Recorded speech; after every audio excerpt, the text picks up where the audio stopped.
बाहर गए, उन्होंने अपने बच्चे बाहर भेज दिए। एक प्रश्न आता है, आचार्य प्रशांत के पास सारे अवसर रहे हैं, आप दुनिया के किसी भी हिस्से में जाकर के रह सकते हैं, आराम से रह सकते हैं और वहां से भी बोलेंगे, डिजिटल दुनिया है, भारत में लोग सुनेंगे। आप यहीं रहते हैं। जो लोग भारत छोड़ करके बेहतर जीवन के लिए चले गए, मैं उसको पलायन मानता हूं। अगर मेरे देश में बहुत संकट है, बहुत खतरे हैं, आने वाली पीढ़ियों के लिए जीना मुश्किल हो जाएगा, तो मैं यहाँ रह करके लड़ूंगा। तो आप यहाँ हैं, आपके साथ वाले लोग बाहर चले गए, तो यह भी तो एक बोझ पैदा किया। हमें तय करना पड़ेगा कि हमें उसको पलायन मानना है या हमें रेमिटेंस पे गौरव करना है। हाँ, थोड़ी देर पहले आपने ही कहा था इतना सारा रेमिटेंस आता है, वो बाहर नहीं जाए तो रेमिटेंस कहां से आएगा?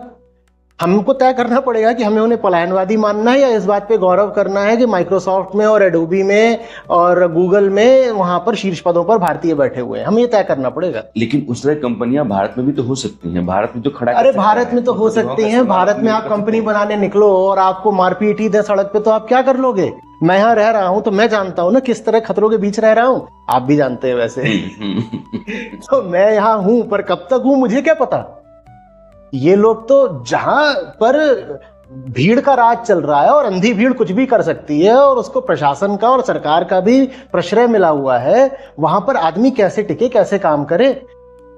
बढ़ने के लिए, खुलकर खिलने के लिए सबसे पहले आजादी चाहिए होती है। आपने अमेरिका की बात करी थी।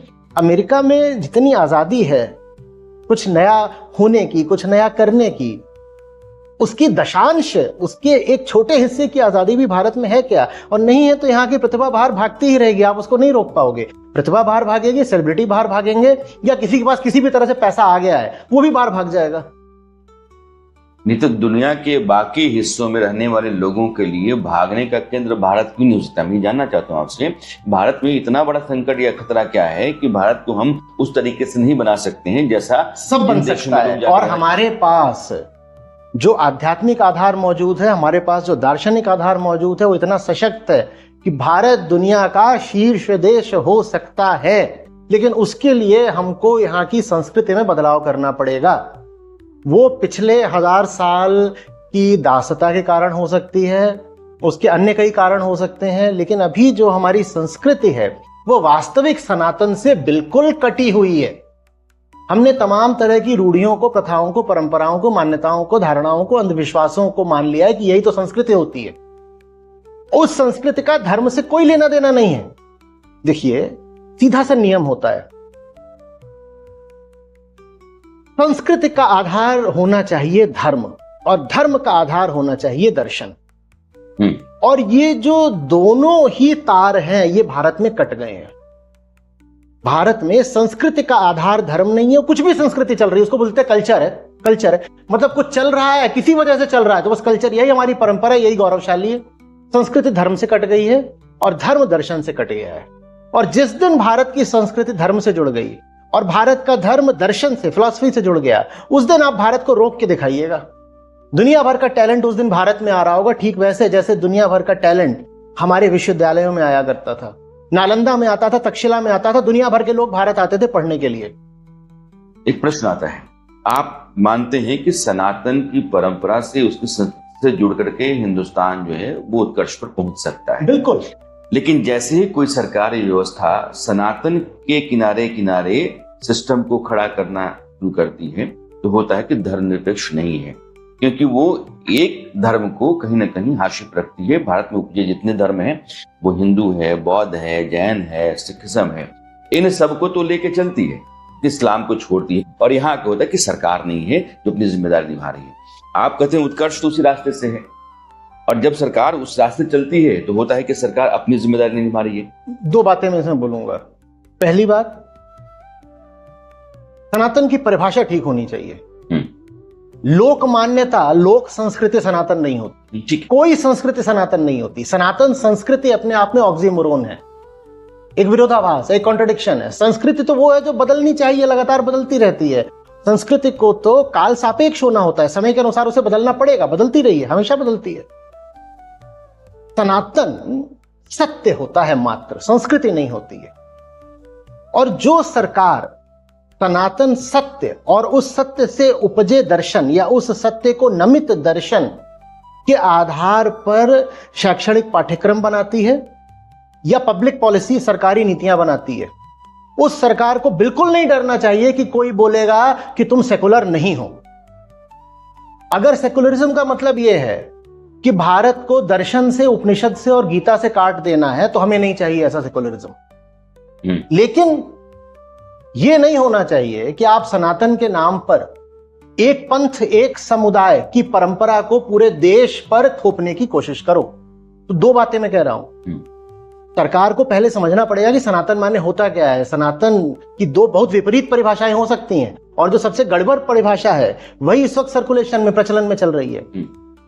सनातन की जो वास्तविक परिभाषा है, सरकार उसको पकड़कर चले, उसके आधार पर स्कूल कॉलेज का अगर करिकुलम बन रहा है, और सनातन की जो वास्तविक परिभाषा है अगर वो सरकारी नीतियों में परिलक्षित हो रही है, तो इससे शुभ कुछ नहीं हो सकता। और मैं और बताता हूं आपको बात, सनातन के जो केंद्रीय तत्व हैं वो पहले से ही बहुत सारे हमारे संविधान में अभिव्यक्त हैं। तो कौन कहता है कि सनातन के आधार पर नीतियां नहीं बन सकती? सनातन के आधार पर नीतियां बिल्कुल बननी चाहिए। और जब वैसी नीतियां बने और कोई आकर के बोले कि भाई साहब ये तो आप सेकुलर नहीं रहे, तो क्या, तो सेकुलरिज्म का अर्थ बस इतना होता था कि कोई एक बंधी बंधाई चीज जैसे चर्च की सत्ता, वो जाकर राज्य पे हावी नहीं हो जाएगी। हम चर्च की सत्ता को न तो किसी पोंगा पंडितवाद को सरकार पे हावी होने दे रहे हैं। जो अंतिम सत्य है, अगर वो सरकार का दिशा निर्देशक बन रहा है, तो इसमें कोई हानि नहीं हो सकती है। मैं आपको व्यक्तिगत उदाहरण दूं तो अद्वैत लाइफ एजुकेशन जो शैक्षणिक संस्थानों में बोध कार्यक्रम चलाने के लिए संस्था मैंने स्थापित करी थी, तो उसमें हम जाकर के स्कूलों में, कॉलेजों में, यूनिवर्सिटीज में उपनिषदों से श्लोक भी पढ़ाते थे, भगवत गीता से भी पढ़ाते थे। और उसमें एक दो बार ऐसा हुआ कि जो कॉलेज मैनेजमेंट है या यूनिवर्सिटी का जो प्रबंधन है, उसने कहा कि हमारे यहाँ पर तो दूसरे पंथों के बच्चे ही पढ़ते हैं, विशेषकर मुस्लिम बच्चे। तो बोल रहे हैं कि जो मुस्लिम छात्र छात्राएं हैं, इनके अभिभावक आकर के आपत्ति करेंगे कि भाई ये प्रशांत जी की जो आप यहाँ पर ये कार्यक्रम चला रहे हो, उनका जो कोर्स चला रहे हो, उसमें तो गीता और उपनिषद पढ़ाए जा रहे हैं बच्चों को।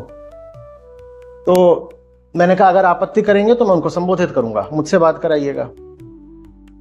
ये पहली चीज होगी। पहली बात तो आपत्ति करने वाले बहुत कम होते थे। आपने अगर दिल से, सफाई से काम किया है, आप किसी को दबाने गिराने के लिए काम नहीं कर रहे हो, आप वास्तव में जो इटर्नल ट्रुथ है, सनातन सत्य, आप उसी को सब तक ले जा रहे हो, तो बहुत कम लोग हैं जो आपत्ति करते हो। तो आपत्ति करने वाले ही बहुत कम थे। फिर उनको जब समझाया गया तो उसमें से भी ज्यादातर मान गए, और उसमें से भी जो नहीं माने उनको कह दिया ठीक है आपको बहुत समस्या हो रही है, तो आपके बच्चे को इस कोर्स से एग्जाम्प्ट किया जाता है, मत कराओ, निकाल लो, तुम्हारा ही घाटा है, निकाल लो। उसके बाद भी एक आध दो कहीं बच जाते थे। भाई यूनिवर्सिटी उसमें 10-15 हजार छात्र हैं, एक आध दो कोई बच जाते थे जो कहते थे नहीं ये तो एक पॉलिसी मैटर है, हम आपत्ति करते ही रहेंगे। उनसे कहते थे तुम अपने बच्चे को यूनिवर्सिटी से ही निकाल लो, तुम्हें इतनी समस्या है तो यहां से तुम इसको ले जाओ, निकाल दो। तो जिनको करना था वो कर लेते हैं, ऐसी पॉलिसीज इंप्लीमेंट हो सकती हैं। देखिए सेकुलरिज्म बहुत ऊंची चीज है, पर उसका महत्व तब है जब एक पंथ के विरुद्ध भेदभाव किया जा रहा हो, किसी के खिलाफ भेदभाव ना हो, इसके लिए सेकुलरिज्म लाया गया था। और जो धार्मिक सत्ता है वो राजनीतिक सत्ता पर चढ़कर ना बैठ जाए, इसके लिए सेकुलरिज्म लाया गया था। सेकुलरिज्म का ये मतलब थोड़ा ही होता है कि हम अपनी जनता तक, अपने छात्रों तक सच्चाई नहीं पहुंचाएंगे। और अगर सेकुलरिज्म ऐसा है कि अच्छाई और सच्चाई को जनता तक पहुंचने से रोक रहा है, तो फिर सेकुलरिज्म की कोई कीमत नहीं है। ये सेकुलरिज्म बनाम सनातन का संघर्ष, ये सवाल मैंने रखा और बड़ा अच्छा है। सनातन अपने आप में एक अर्थ में सेकुलर है। हाँ, अब मैं यही आता हूँ कि चूंकि वो वसुधैव कुटुंबकम की धारणा से चलता है, उस मान्यता से चलता है। आप कह रहे हैं कि सनातन के जितने मूल तत्व हैं, बहुत अच्छी बात आपने कही कि संस्कृति को धर्म आधारित होना चाहिए और धर्म को दर्शन आधारित होना चाहिए। और अगर इस रास्ते से सरकार चलती है, सनातन के मूल पाठ को लेकर के पाठ्यक्रम में शामिल करते, कोई दिक्कत नहीं है। लेकिन जो आप कहते हैं कि लोक धर्म है और लोक धर्म के हवाले से ही धर्म चल रहा है, ये मानकर चलिए, जिस बात को आप कहते हैं उसके तो 1% लोग नहीं है। लेकिन ये जो लोक धर्म है वो कहीं तकरीरें हैं, नमाज है, पूजा है, पाठ है, रैलियां है, आयोजन है, यात्राएं हैं, ये सब धर्म का हिस्सा है, जिसको आप लोक धर्म कहते हैं। यहां टकराव वही है कि सनातन को लेकर के उस लोक धर्म से बाहर आकर के और सत्ता का आप हिस्सा बनाए, और आप ये कैसे माने कि इस्लाम के विरुद्ध नहीं है? राणा जी एक बात बताऊं हमेशा की, सच और सच आपस में नहीं टकराते, क्योंकि दो सच होते नहीं है। जब भी कभी आप दो पंथों का, समुदायों, संप्रदायों का टकराव देखें तो संभावना यही होगी कि झूठ और झूठ आपस में टकरा रहे हैं। सच और झूठ की लड़ाई तो बिरली होती है, वो तो कुरुक्षेत्र में हुई थी, और वैसी लड़ाइयां तो मतलब शायद 100 साल में, 1000 साल में एक बार कहीं होती है। 99.9% जो लड़ाइयां होती हैं वो झूठ और झूठ की होती हैं। सच और सच की हो नहीं सकती, क्योंकि सच दो होते नहीं। सच और झूठ की होती नहीं, क्योंकि सच के पक्ष में कोई खड़ा होता नहीं, तो सच और झूठ का संघर्ष कैसे हो? तो ज्यादातर जो आप संघर्ष देख रहे हो ना, वो एक लोक संस्कृति बनाम दूसरी लोक संस्कृति, एक झूठ बनाम दूसरा झूठ। एक ने कह दिया मैं जिसको पूजता हूं वो नारंगी रंग का है, दूसरे ने कह दिया मैं जिसको पूजता हूं हरे रंग का है। ना वो कुछ जानता है ना वो कुछ जानता है, और हरा और नारंगी या हरा और सफेद जाकर के आपस में भिड़ गए हैं। पता उसको भी कुछ नहीं है, पता उसको भी कुछ नहीं है, पर हो गई है दोनों में लड़ाई। राणा जी बताइए ये तबला कैसे बजता है? आपको पता है? मुझे तो नहीं पता। ना आप जानते तबला कैसे बजता है, ना मैं जानता हूं तबला कैसे बजता है। तबले का हमें कुछ पता ही नहीं, हमें कभी कोई ऐसा गुरु मिला ही नहीं जो हमें तबला सिखाए। लेकिन ये उठा के मैं आपका सर फोड़ दूं, ये उठा के आप मेरा सर फोड़ दो, ये होते हैं दुनिया भर में धार्मिक विवाद। जानता कोई कुछ नहीं है, दो अंधे आपस में लड़ रहे हैं अपने अपने मतों पर आग्रही होकर। मेरा आखिरी सवाल है,